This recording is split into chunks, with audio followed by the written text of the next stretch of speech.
Alright, what's up boys? Aujourd'hui on va parler de quelque chose de super underrated, le Trading Journal. Le Trading Journal là, c'est super important autant pour les débutants que pour les avancés, voire pros.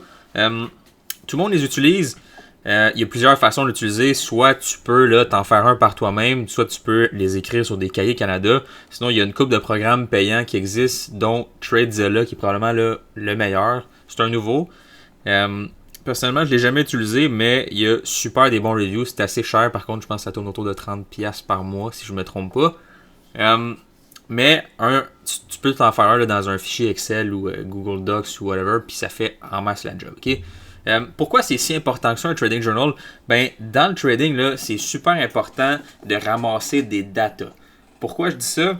Ben, comment tu penses que j'ai réussi à comprendre que le FIB 61 fonctionnait souvent, le FIB 88 fonctionne énormément, un certain key level, une certaine structure, etc. fonctionne plus que d'autres?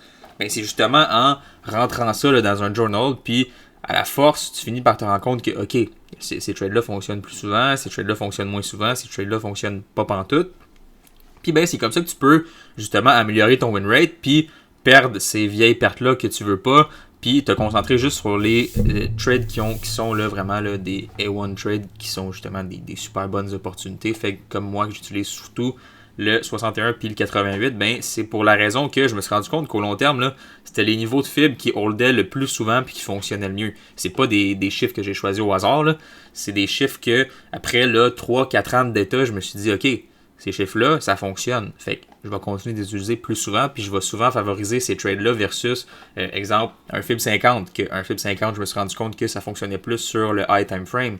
Qu'un FIB 38, je me suis rendu compte que ça fonctionnait plus sur les break retests, etc. Tout ça, là, ce genre d'affaires-là, je suis pas né avec ces connaissances-là. Ça s'apprend justement à force de journaler ces trades, puis de relire justement ces notes-là. Fait que comment on fait ça un trading journal? Ben, tu as une couple de possibilités. Okay? Première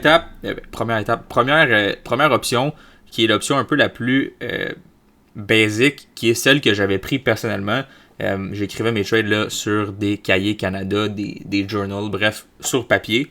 Puis je les relisais tout le temps. Maintenant, de nos jours, là, probablement qu'un fichier Excel serait beaucoup plus optimal. Tu peux te faire un fichier Excel avec des couleurs puis des affaires de même, ça peut être super parfait. Puis sinon, ben, tu as probablement le meilleur là, que j'ai jamais utilisé, mais que je sais que c'est super populaire pour du monde. Ça s'appelle TradeZilla. Par contre, c'est payant. Je pense que c'est autour de 30$ par mois, mais si tu as une coupe d'argent de côté à la fin du mois et tu sais pas quoi faire avec, sincèrement, c'est une très belle option. Qu'est-ce que tu veux mettre dans ton trading journal? Là? Ben, premièrement, c'est à chaque trade, il faut que tu mettes pourquoi tu es entré dans ce trade-là. Après ça, tu mets, exemple, quel prix, etc. Fait que pourquoi je suis rentré dans ce trade-là, à quel prix, est-ce que c'est un buy, est-ce que c'est un short, c'est sur quelle paire, parce que là, tu sais, on trade jeu de gold, mais peut-être que toi, ça te tente de trader aussi le Nasdaq, le S&P, des paires de Forex. Des paires de Forex, on va en analyser beaucoup dans les prochaines semaines. Justement, je vais essayer d'apporter là, une coupe de paires de Forex pour qu'on trade là, un petit peu plus diversifié que seulement gold. Fait que ça va être important pour toi de justement, ok, est-ce que cette paire-là fonctionne bien avec la stratégie? Est-ce que cette paire-là fonctionne moins bien? Moi, c'est comme ça que je me suis rendu compte que GBP, JPY, ça fonctionne pas avec ma stratégie. Versus d'autres paires comme USD CAD qui fonctionnent super bien, NZD, USD qui fonctionnent super bien, etc. Fait que tout ça, là, c'est à cause d'un trading journal. Fait que tu écris ta paire que tu veux mettre. Ensuite, ben là, pendant le trade, tu écris tes émotions que tu as eues pendant le trade. Est-ce que j'étais stressé? J'ai-tu mis un trop gros lot size? Fait que ça, tu vas tout t'en rendre compte justement en écrivant ce que tu as ressenti durant le trade. Tu sais, si, exemple, tu as risqué 1% sur ce trade-là, puis ben, tu t'as été stressé du début à la fin, ben, tu te dis, OK, peut-être que 1% c'est trop, il faudrait que je reste 0,5, etc. Ensuite, une fois que le trade est fini, ben là, tu te dis, OK, l'outcome, c'est quoi? Est-ce que j'ai eu une dub ou une loss? Ben là, tu l'écris. Après ça, dans 1 an, 2 ans, ben, tu vas te rendre compte que, OK, gold sur un FIB 61, j'ai beaucoup plus de win que de loss. J'ai à peu près 75% de win rate sur ces trades-là. Ben, je vais prioriser ces trades-là. Ça, c'est un A plus setup. Après ça, gold, FIB 88, j'ai genre 85% de win rate. FIB, c'est un trade qui est A++. Fait que tu te concentres sur ces deux trade-là, plus que, exemple, un FIB 50, que, ok, tu sais, j'ai 60% de win rate, ça marche plus souvent que ça marche pas, mais c'est pas là, le trade le plus optimal. Fait que Puis c'est justement, tu sais, j'ai-tu pris ce trade-là sur le 15 minutes, le 1 heure, c'est-tu un swing? Bref, c'est toutes des affaires que tu rentres dans ton trading journal, puis c'est super important. Puis peut-être qu'après 1 mois, 2 mois, tu vas te dire, mais voyons, c'est gossant.